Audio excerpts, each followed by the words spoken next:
Bonjour à toutes et tous, on m'appelle Steven et oui, vous avez peut-être vu circuler cette news assez incompréhensible hier soir. Il se pourrait, d'après donc un rapport du Hollywood Reporter, que tout simplement le MCU n'existe plus d'ici 2023, ainsi que plein de choses, c'est-à-dire que à partir de 2023, tous les films prévus, en tout cas en théorie, et ceux qui étaient censés arriver après, et ben en fait ça n'existerait plus, ça serait la mort du MCU. On va voir un petit peu tout ça de très près. Je me suis amusé hier soir à tout simplement vous essayez de décortiquer la news, etc. Et vous allez voir, je pense avoir réussi à trouver des choses simples et efficaces pour vous dire si oui ou non on doit s'inquiéter, ou si au contraire, eh ben, il y a vraiment du souci à se faire concernant le MCU. Je ne suis pas avocat, je suis humain bien entendu, donc je vais rentrer dans les détails pour essayer un petit peu d'expliquer le fondement des choses, vous donner évidemment mon avis, la conclusion à tout ça, est-ce que oui ou non il y a un réel danger, mais bien évidemment si vous voulez des détails un petit peu plus techniques, cette vidéo s'adresse pas vraiment pour vous parce que le but est de simplifier tout ça, parce que je vous assure que quand c'est sorti, il y a personne qui osait trop en parler parce que personne ne comprenait vraiment le danger derrière. Bref, donnez-moi votre avis là-dessus en commentaire comme d'habitude, et nous c'est parti, on se charge de décrypter tout ça parce que oui, là il y a matière à décrypter.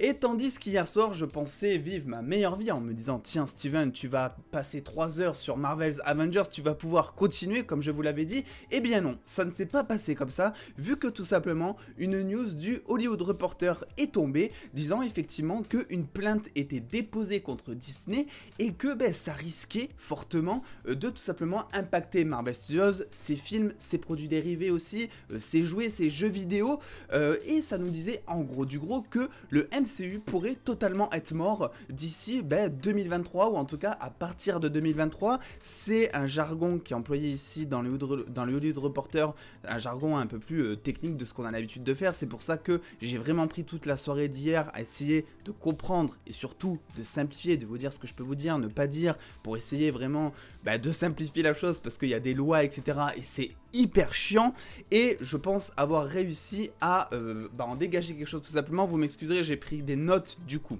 Alors, qu'est-ce qui se passe? En gros, il y a seulement quelques héros, quand même pas mal de héros qui sont concernés par ces droits d'auteur, et il y a seulement ces quelques héros entre guillemets qui pourraient disparaître du MCU prochainement. En tout cas, ça parle notamment de Spider-Man, parce que oui, même si la plainte est déposée contre Disney et que Spider-Man appartient à Sony, c'est un peu plus compliqué que ça, vu que déjà Sony et Disney sont en accord pour pouvoir diffuser le film au cinéma tel qu'il est et dans le MCU, mais aussi c'est tout simplement une plainte qui vise la propriété des droits d'auteur. Donc même si c'est Sony qui appartient les droits de Spider-Man, il revendique aussi les droits de Spider-Man. Donc oui, Spider-Man en fait partie. On parle aussi de Iron Man qui pourrait disparaître. Alors bon, il a déjà disparu dans un sens, mais ça veut dire que Marvel Studios ne pourrait plus jamais l'utiliser dans un film. On parle aussi de Doctor Strange, qui lui en est, voilà, aux prémices de son développement de personnage. On parle aussi tout simplement de Ant-Man, qui a quelques films de prévus, notamment avec Kang, donc qui va potentiellement jouer un rôle important. On parle de Hawkeye, qui a sa série qui arrive en novembre. On parle de Black Widow. Alors là, pareil, pour Black Widow ainsi que pour Falcon, on ne sait pas vraiment de quel Black Widow il s'agit, si c'est tout simplement le héros en lui-même ou si c'est bel et bien celle de Natasha Romanoff, donc on n'a pas vraiment de précision là-dessus. Pareil pour Thor, pareil pour Falcon, et là je vous ai mis le Falcon de Joaquin dans la série parce que Falcon dans le MCU est devenu tout simplement Captain America, donc j'imagine que ça concerne Falcon mais le nouveau, voilà, pas de précision là aussi. Bref, c'est un petit peu... Voilà, c'est un petit peu inquiétant de base, et je vais vous dire un truc, ne vous faites pas de soucis. Alors déjà, comment ça fonctionne, avant de vous dire pourquoi il ne faut pas vous faire de soucis. Il faut savoir que, donc, je lis parce que vraiment il y a des lois, c'est abusé, et je veux vraiment que vous compreniez un petit peu mieux les choses. En fait, si vous voulez, à partir du moment où quelqu'un a des droits d'auteur, ça ne veut pas pour autant dire qu'il va les avoir indéfiniment. Apparemment, ça périme depuis 1978, il y a une loi qui a été votée, et les droits d'auteur périment au bout, on va dire, de 56 ans. Donc le problème, c'est que depuis 1978, tu as les droits d'auteur, tu les achètes, tu les as en gros pendant 56 ans, en gros du gros, sauf que là-dedans, il y a une clause qui permet de dire que si jamais tu revendiques les droits d'auteur, donc si jamais au bout de 56 ans, tu dis à la personne, ok, bah maintenant c'est à moi de les avoir, je veux te les acheter, je veux les avoir, cette personne bénéficie d'une fenêtre de 5 ans pour réclamer les droits d'auteur. Donc 1968 plus entre guillemets 56, donc la durée des droits d'auteur, ça fait 2018, et c'est pour cela qu'on dit qu'à partir de 2023, des personnages du MCU comme Spider-Man pourraient disparaître, parce que 2018 plus 5 ans égale 2023, tout simplement. Donc là-dessus, j'espère que vous m'avez suivi, et si jamais vous avez des questions, surtout, n'hésitez pas, vraiment en commentaire, je vais essayer d'être le plus clair possible. Ce qui s'est passé du coup, c'est que, bon, on a l'exemple avec Amazing Fantasy XV, qui lui est paru en 1962, c'est ça. Donc c'est pour ça, en gros, si vous voulez que on se fixe à 2018 et 2023, c'est parce que la première apparition de Spider-Man dans les comics était tout simplement en 1962 et que ça tombe pile poil pour les 56 ans. Du coup, face à ça, parce que vous le savez, Disney se fait absolument pas faire, face à ça, Disney tout simplement a lui aussi déposé plainte en disant que c'était pas vraiment comme ça que ça se passait avec eux, que c'était pas vraiment la loi qu'ils employaient de base avec Marvel, etc. Bref, ce qu'il faut comprendre, c'est que Disney vont pas se laisser faire évidemment, et Disney va répliquer. Ça pose plein de questions, parce que si jamais Disney perd, c'est quelque chose d'envisageable vu que c'est un procès, ce qui signifie qu'il y a deux parties, et bien que Disney soit ultra puissant, il y a quand même un risque qu'il puisse perdre, voilà, et on dégagera plus de détails en conclusion de cette vidéo, vous inquiétez pas. Ça veut dire plein de choses, c'est pas que les droits cinématographiques si vous voulez, c'est aussi les parcs à thème, dans les parcs Disney par exemple qui viennent d'ouvrir, c'est aussi plein d'employés au chômage, des centaines de milliers, c'est aussi tout le merchandising, donc tout ce qui est les t-shirts, les jeux vidéo Marvel, etc. Tout ça pourrait être retiré des rayons si jamais les plaignants gagnent le procès et si jamais ils n'essaient pas d'établir un partenariat avec Disney. Alors, la petite précision qui s'apporte et qui est intéressante, toujours selon le Hollywood Reporter, c'est que tout simplement, si jamais Disney perd, le MCU pourrait être chamboulé, oui, mais le MCU pourrait aussi rester le même, vu que tout simplement, il deviendrait copropriétaire, si vous voulez, des personnages Marvel. Bon, ça resterait les plaignants, donc les successeurs des créateurs des héros en gros, mais ça serait un petit peu comme Sony et Disney à l'heure actuelle pour le personnage de Spider-Man, ça veut dire qu'il faudrait qu'il y ait une collaboration entre les deux parties, afin que certains films ou certains personnages puissent soit continuer d'exister au cinéma dans le MCU, soit puissent exister un jour dans le MCU si ce n'est pas déjà le cas. Donc ça veut dire que en soi déjà ça diminue le risque et que, enfin en tout cas ça diminue le risque qu'il n'y ait plus de MCU du tout si jamais les plaignants gagnent le procès. En plus de ça, moi je commence à me poser une question, c'est que, parce que c'est bien plus compliqué que ça au fond, bien que le Hollywood Reporter apporte plein de détails, moi je pense qu'il y a beaucoup plus de choses qu'on ne sait pas.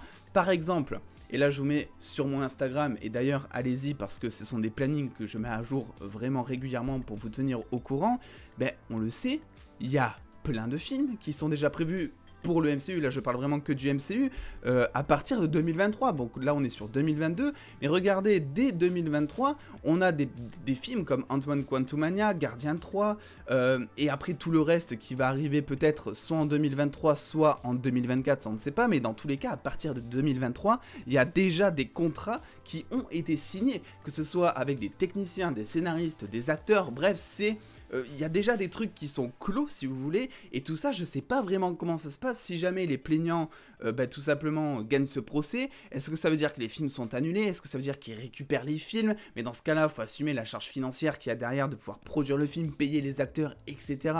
Chose que bon, les successeurs les successeurs des créateurs des comics, Steve Ditko et Stan Lee notamment, n'ont pas forcément les moyens de pouvoir produire un film à échelle Disney-esque, bien sûr, j'ai envie de dire.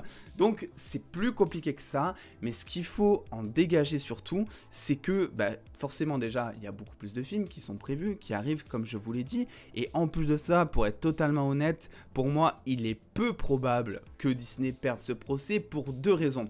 La première, c'est que déjà, ils peuvent décider soit d'arranger ça à l'amiable en faisant un chèque, voilà, une contrepartie pour féliciter, pour remercier les successeurs de Stan Lee, Steve Ditko, etc. Donc les créateurs de tous ces héros que j'ai cités, parce que j'ai cité vraiment que quelques héros, mais le Hollywood Reporter n'apporte pas plus d'informations que ça. Et apparemment il y aurait d'autres héros qui seraient concernés, on ne sait pas qui encore à l'heure actuelle. Donc soit ils peuvent le faire en mode tranquille, petit chèque, évidemment on imagine que ça sera assez conséquent, et on le sait que le procès il est pour ça, on le sait que ce qu'ils veulent de Disney c'est un gros chèque justement, et ça va se négocier autour de ça, vous allez voir. Donc Disney peut soit donner un chèque, soit ils vont ramener leur armée d'avocats, et ils vont dire, écoute, maintenant tu vas arrêter d'ouvrir ta bouche entre guillemets, parce que nous, Disney, on est à peu près genre 70% du box-office mondial dans une année. Enfin, je vous sors un chiffre totalement aléatoire, mais les films Disney, c'est assez phénoménal ce que ça apporte en termes de vente, etc.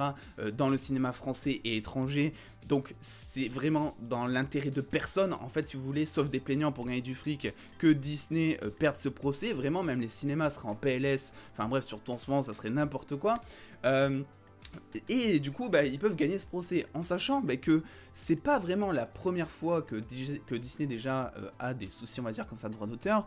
Et il y a eu exactement le même procès qui s'est passé dans le passé entre tout simplement DC et ses créateurs. Et DC, là aussi, a gagné le procès. On l'a pas vu passer du tout, parce que personne ne communiquait trop dessus à l'époque, etc. C'était pas comme maintenant, ça faisait pas du clic, etc. Waouh, le MCU en danger, c'est un truc de fou. Et en soi, c'est vrai que il peut être en danger, le MCU. Mais comme je vous ai dit, ça m'étonnerait que ça arrive pour plusieurs raisons. Ça m'étonnerait déjà que Disney se laisse pas faire. Ils ont une armée d'avocats, ils ont les moyens nécessaires juridiques. On parle de la plus grosse production de films au monde, etc. Donc voilà, juridiquement parlant, je peux vous dire qu'ils sont calés, les gars. Ils ont ce qu'il faut sous le coude, peut-être les meilleurs avocats du monde. Et ensuite, c'est dans l'intérêt de personne, que ce soit économiquement parlant, en fait, si vous voulez, dans l'intérêt du pays, dans l'intérêt des états des salles, etc. C'est vraiment dans l'intérêt de personne que, tout simplement, beaucoup de films du MCU, en gros, que Marvel Studios meurt, parce que c'est ce qui pourrait se passer si on enlève tous les plus gros héros de ces films. Et aussi, des milliers de gens au chômage, etc. Donc, vraiment, ne vous inquiétez pas. Je suis désolé si j'ai été trop technique, trop long, trop chiant par moment. J'ai vraiment essayé de résumer ça aussi bien que possible, aussi simplement que possible d'ailleurs, parce que je vous assure qu'au début c'était pas évident à comprendre tout ce qui se passait. Voilà, de base j'avais prévu une vidéo sur les rumeurs autour de Spider-Man No Way Home parce qu'il y en a. Au final je me retrouve à faire cette vidéo explicative. J'espère dans tous les cas qu'elle vous aura assez informé pour que vous puissiez ne pas trop vous inquiéter en tout cas. On suivra attentivement cette affaire qui va, je pense, durer des mois et des mois. C'est pas prêt de se conclure et je vous dirai un petit peu ce qu'il en est quand on aura un petit peu plus de résultats. D'ailleurs venez me suivre sur les réseaux parce que voilà, je vais pas faire une vidéo pour le moindre truc ou la moindre avancée. Donc si vous voulez tous les détails, réseaux sociaux, sinon vous attendez qu'il y ait une avancée majeure dans le procès et là j'en ferai une grosse vidéo comme maintenant. Pas de montage, j'espère quand même que je me suis débrouillé sans montage et expliquer tous ces termes juridiques et tout ça. N'hésitez pas à lâcher le petit pouce bleu si jamais vous pensez que je me suis bien débrouillé. Et en attendant les dos, à très vite, prenez soin de vous, faites-vous bien kiffer. Des bisous les dos.